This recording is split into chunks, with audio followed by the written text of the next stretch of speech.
Hey, kids! No, let's see. We're signing off with this one for today. No, let's see, with chapter 5. Perhaps we took it for granted, you know.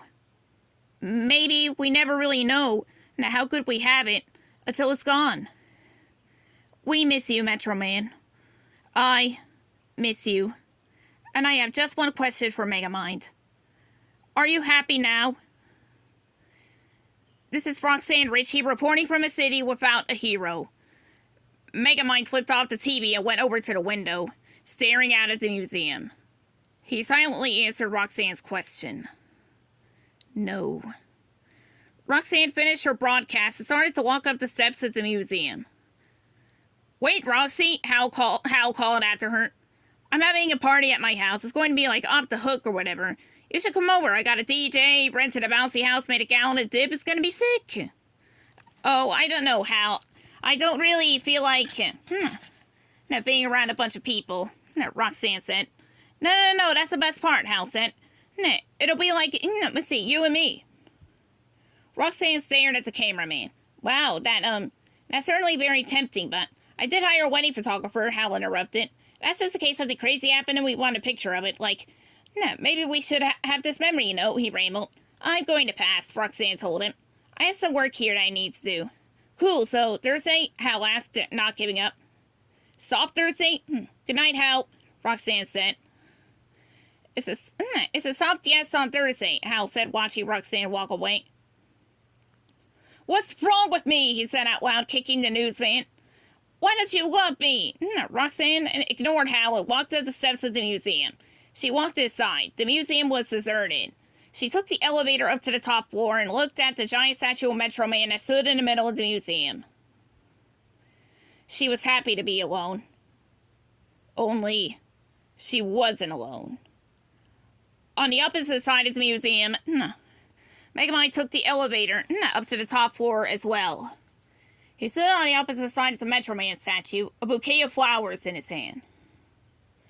I was in the neighborhood. Thought I'd stop by, Megamind said to the statue. I've made a horrible mistake. I didn't mean to destroy you. I meant to destroy you. But I didn't think it would really work.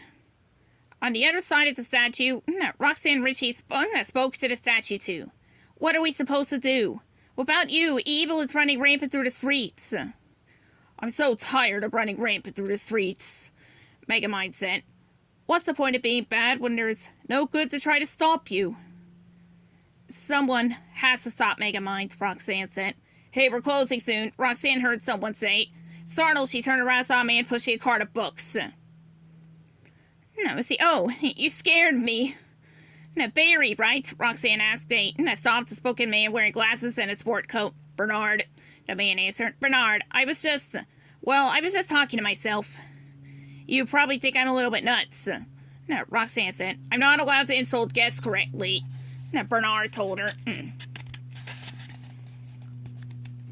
Thank you, Bernard. I'll just be another minute. Bernard shrugged and continued pushing his cart. Meanwhile, Megamind continued the conversation on his side of the statue. I had so many evil plans in the works. The illiteracy beam, typhoon cheese, robo sheep. There are so many battles we will now never have. We never had to say goodbye. So it's good that we have this time now. Before I destroy the place. Megamind reached into the bouquet of flowers he was carrying. He set a timer for 3 minutes and 12 seconds.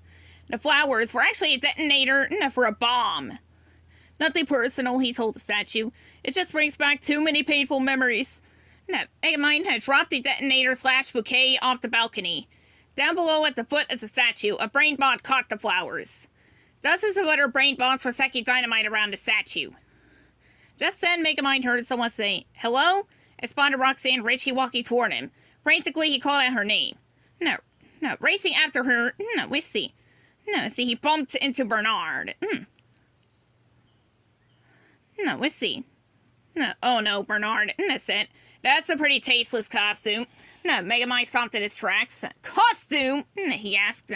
Megamind's head is not that grossly exaggerated, Bernard said, not realizing that Megamind was actually Megamind. Megamind quickly scanned Bernard with his watch and had pulled out a futuristic-looking gun. Oh, and you even made a cheap replica of his dehydration gun. How wonder. But before Bernard could finish his sentence, Megamind pointed the gun at him and reduced it to a small glowing cube. And seeing a strange flash of light, Roxanne called out, wondering if someone was there. Instantly, Megamind turned into Bernard, grabbing the man's ID and cell phone. Hello? Who's there?